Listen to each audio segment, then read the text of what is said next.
Mira, a que nunca habías pensado que una letra pudiera tener tanto significado y tuviera tantas cosas detrás. Y es la letra M. ¿Sabes por qué? Porque la M es la M de movimiento.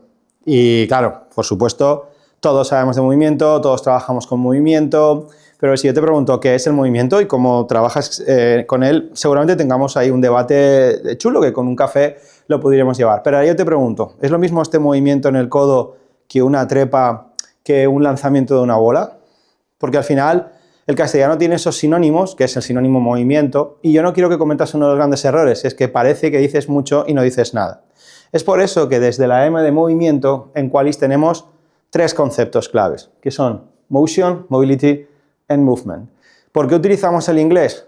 Porque así aparecen descritos y referidos en la investigación y en la literatura científica y en la empírica, y los diferentes autores y gente que aporta a este sector nos lo explican desde ahí. Vamos a empezar desde los 2 más sencillos, que son motion y movement, y luego veremos What's Mobility, que es el título de nuestro nuevo curso, ¿vale? ¿Qué es la movilidad? Bueno, movement. Movement es el individuo en el contexto. Todo lo que observamos de cómo se mueve cuando está en el contexto, cuando interactúa con el contexto, con los elementos del contexto, desde las situaciones contextualizadas, eso es movement, eso es el movimiento real, ese es el objetivo final hacia el que tenemos que ir. ¿Y qué es lo que nosotros trabajamos desde nuestros centros? Los 2 anteriores, motion y mobility, que son fáciles también, ¿vale? Vamos a motion. Motion lo tienes en esta palabra inglesa, ROM, el ROM, Range of Motion. Motion es el movimiento que se da en una estructura analítica, es el movimiento sin intención, flexión de codo, punto, ya está. No metemos al hombro, no metemos a la mano, no metemos al tórax, no metemos a nada, flexión de codo, eso es motion, forma parte de la fase estructural, forma parte del trabajo analítico, está bien, pero el movimiento es más que la suma de los motions. Y por eso aparece el concepto mobility.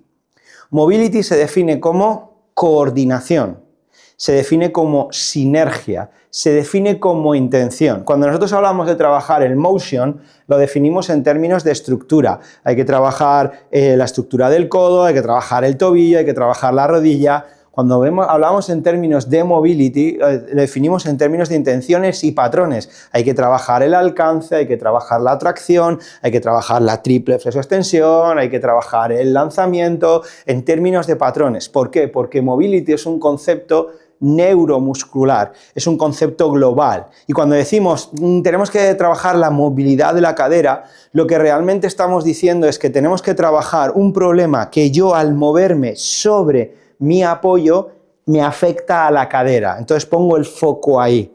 Motion se puede trabajar de manera muy analítica, con una dirección muy concreta, una estructura muy concreta, pero cuando hablamos de mobility ya tenemos que hablar de todo un programa. Es por eso que como estos entendimientos de los conceptos a veces se vuelven complejos, con un solo ejercicio mejoras la movilidad de la cadera, no es cierto. Con un solo ejercicio mejoras la movilidad de la cadera si el problema fuera de una sola cosa, pero la realidad es que no es así. Hemos desarrollado toda una nueva formación que es el What's Mobility, que está ya disponible en nuestra página web. Así que lo dejamos muy claro. La M de movimiento, ¿vale?, como concepto global, se refleja en 3 estratos. Si hablamos de movimiento a nivel analítico, para organizar las técnicas y la forma de trabajar desde la valoración al trabajo de optimización, es motion. Para nosotros es así lo puedes encontrar, range of motion.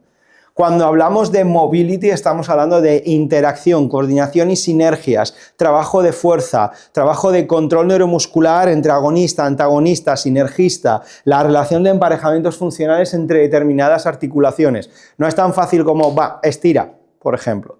Y cuando hablamos de movement, es la libertad del individuo de organizar su cuerpo en el contexto. Así que ya lo sabes. Cambia la S de Superman por la M de movimiento.